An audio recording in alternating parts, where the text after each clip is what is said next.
தொடர்ந்த அண்மை செய்திகளை பார்த்து வருகிறோம். தருமபுரி மாவட்டம் சாமியாபுரம் அரசு நடுநிலைப் பள்ளியில் பள்ளி வளாகம் முழுவதும் வெள்ள நீரால் சூழப்பட்டிருக்கிறது. அது தொடர்பான காட்சிகளை பார்த்து வருகிறோம்.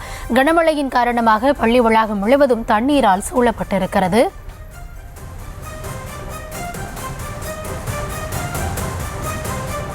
இதுகுறித்த விவரங்களுக்காக களத்திலிருந்து இணைகிறார் எம்முடைய செய்தியாளர் சிலமரசன். தற்பொழுது பள்ளிக்கு விடுமுறை விடப்படாத நிலையில் இன்னுமே அந்த பள்ளி வளாகத்தில் வெள்ள நீரானது தேங்கி நிற்கிறது. தற்பொழுது அந்த வெள்ள நீரை வெளியேற்றுவதற்கான பணிகள் துவங்கிவிட்டதா? எவ்வளவு துரிதமாக மேற்கொள்ளப்படுகிறது?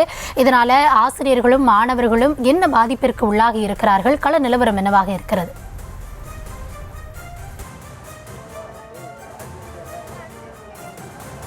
வணக்கம் கௌதமி. இந்த பெஞ்சல் புயலின் காரணமாக தருமபுரி மாவட்டத்தில் பல்வேறு பகுதிகளில் வெள்ள பாதிப்பு காணப்பட்டது.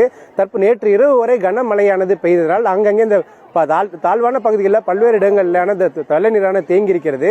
இன்று காலை முதல்ல இந்த மழை நின்றதுனால தருமபுரி மாவட்டம் முழுவதும் பள்ளிகளில் வழக்கம் போல் செயல்படும் என அறிவிக்கப்பட்டிருந்தது. இந்த நிலையில் தருமபுரி மாவட்டம் பாப்பரெட்டிப்பட்டி பகுதியில் உள்ள இந்த சாமியாபுரம் பகுதியில் செயல்படக்கூடிய ஒன்றிய நடுநிலைப் பள்ளியில் இடுப்பளவிலான தண்ணீர் தற்போது வரை அந்த வளாகத்தில் இருக்கு. அதே மேற்கொண்டு இந்த இரவு முழுவதும் பெய்த மழையின் காரணமாக பள்ளியினுள்ளும் அந்த தண்ணீரானது உள்ளே நுழைந்ததால் அங்கு உள்ளே இருக்கக்கூடிய இந்த புத்தகங்கள், அதே போன்று அந்த மின்சார சாதனங்களான கம்ப்யூட்டர் போன்றவற்றை முழுவதுமாக மூழ்கடித்து அது செயலிழந்ததாகவும் கூறப்படுகிறது. தற்போது தருமபுரி மாவட்டம் முழுவதும் பள்ளிகளுக்கு விடுமுறைப்பட காரணத்தால் இந்த பள்ளிக்குரிய ஆசிரியர்களும் மாணவர்களும் இந்த பகுதிக்கு வந்து காத்திருந்தனர். தற்போது இந்த அதிக அளவிலான தண்ணீர் தேங்கி இருப்பதால் இந்த பள்ளி ஆசிரியர்களும் இந்த பொதுமக்களும் தீயணைப்பு துறையினருக்கு தகவல் கொடுக்கப்பட்டு தற்போது இந்த பள்ளி வளாகத்தில் இருக்கக்கூடிய தண்ணீரில் அகற்றி வருகின்றனர். குறிப்பாக இந்த இருப்பளவுக்கான தண்ணீர் தற்போது இந்த பள்ளி வளாகத்திலேயே காத்திருக்கிறார்கள். அதே போன்று இந்த பள்ளி மழைக்காலங்களில் விடுமுறை என்று அந்தந்த தலைமை ஆசிரியர்களே முடிவெடுக்கலாம் என்ற ஒரு நிலை இருந்த நிலையில் இந்த பகுதியில் இருக்கிற இந்த மழை நீரை முழுமையாக யாரும் கணக்கெடுக்காமல் இன்று பள்ளி தொடங்கப்பட்ட நிலையில் தற்போது மழை நீரால் இங்கு வந்த மாணவர்கள் தற்போது திருப்பி அனுப்பப்படுகின்றனர். தற்போது இங்கு இருக்க மழை நீரை வந்து தீயணைப்பு தொடர்ந்து அகற்றும் பணியில் ஈடுபட்டு வராங்க. அதே போன்று இந்த ஆசிரியர்களும் இந்த பகுதியில் வந்து காத்திருக்காங்க. ஏன் அப்படின்னா இந்த பள்ளி வளாகத்திற்கு உள்ளார மட்டுமில்லாமல் பள்ளிக்குள்ளும் இந்த தண்ணீர் புகுந்ததால் அங்க பள்ளிக்குள் என்ன நிலைமை இருக்கிறது என்பதை பார்ப்பதற்காக அந்த மழைநீரை வடித்த பின்பு உள்ளே சென்று பார்க்கலாம் என ஆசிரியர்கள் இந்த பகுதியில் காத்திருக்காங்க. இங்க இருக்க ஆசிரியர்கள்ட்டையும் நம்ம கேட்கலாம். இப்ப என்ன மேடம், எவ்வளவு தண்ணி இருந்தது, இப்ப எப்படி குறைச்சிருக்காங்க? தண்ணி இடுப்பளவு இருந்தது, நேத்தெல்லாம் இடுப்பளவு இருந்ததுன்னு சொன்னாங்க.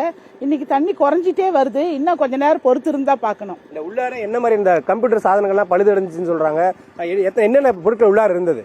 உள்ள புதுசா இப்பதான் கம்ப்யூட்டர் லேப் ஆரம்பிச்சாங்க. அதுல 10 CPU தண்ணியில மூழ்கிடுச்சுன்னு சொல்றாங்க.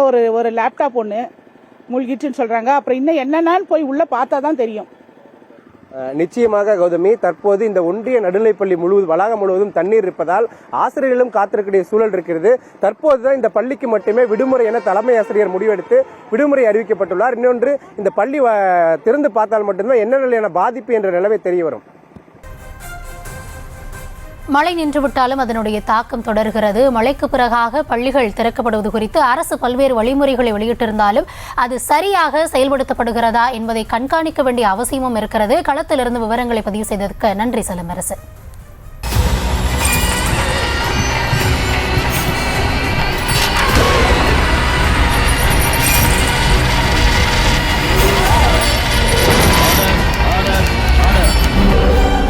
குற்றங்களின் மறுபரிமாணம் நிகழ்தகவு நமது நியூஸ் தமிழ் தொலைக்காட்சியில் விரைவில்.